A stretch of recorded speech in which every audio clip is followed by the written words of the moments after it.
and Jeff has made an appearance on the Broken Skull Sessions with Steve Austin. Now, they've already spoken together publicly a few years ago. Jeff was on Austin's podcast, but yet again they had to come out and sort of dispel a rumour that they really hated each other for decades, or Austin hated Jeff for a comment that Jeff made about a paycheck in USWA. Now, I think you were in USWA at the time. What did you know about the comments, the situation, and are they downplaying what was once a heated situation? Heavily downplaying it. Austin wanted to kill it because nobody was making any money. And if Austin said he wasn't making any money and Jeff walked by, Jeff didn't mean anything by it, but he took it wrong. But Steve has a long memory, and he never forgot that. And when they got to WWF in those days, he didn't forget it then.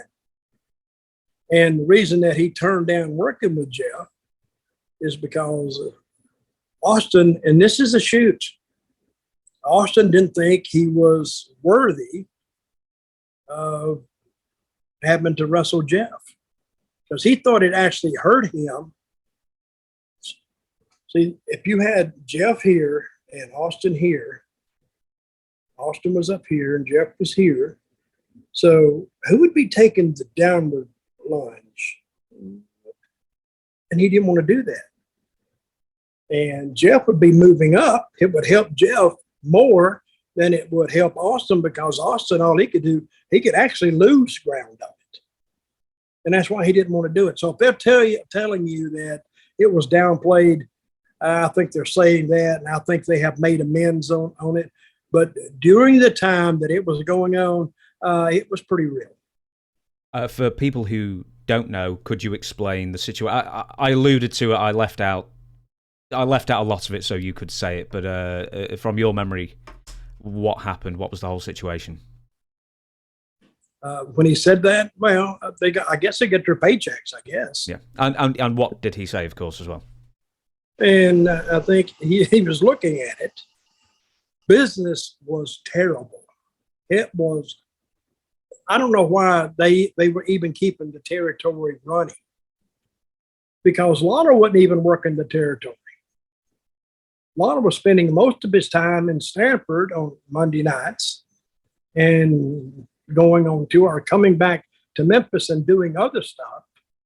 But he wasn't spending all that time on wrestling. Nobody was making any money.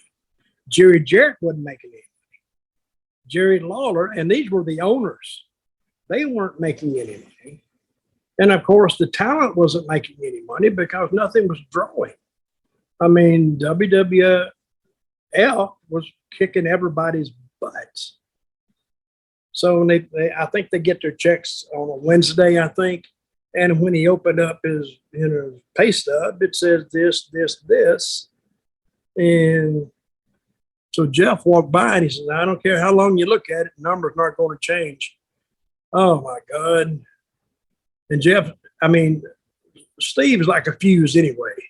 If you just put a little light there, he'd blow up. So, but he remembered that. He didn't make a big scene then, but he remembered that. And I think later, I think from that point, Steve went back to Texas for a while. And the next time I heard, he was in WWF. And I was in WWF, and he come in as what did he come in as first? The ringmaster. Oh, horrible. That was horrible. And then he finally found out what he wanted to do. And when he hit that 316 promo, which he came up with, and he took off. But he never forgot what Jeff had said. And when it come time, and Jeff had left a couple of times too. He'd had his problems with Vince and held him up and done all kind of stuff. But I don't think Steve ever forgot it. And I think that they say it was overblown. I don't think it was.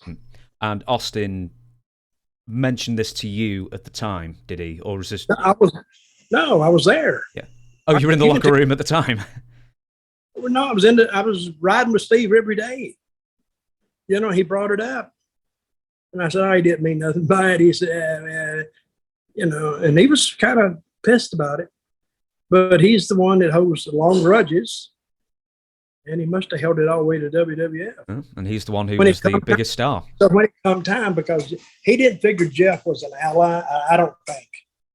Because Jeff was the promoter's son.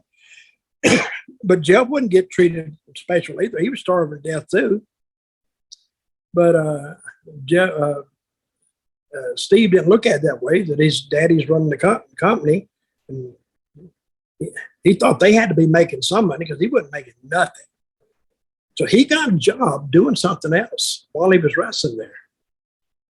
And I think he went to the store one day and got him some crackers and some, I don't know, cheese or some hot dogs. And that's what he lived on for about a week.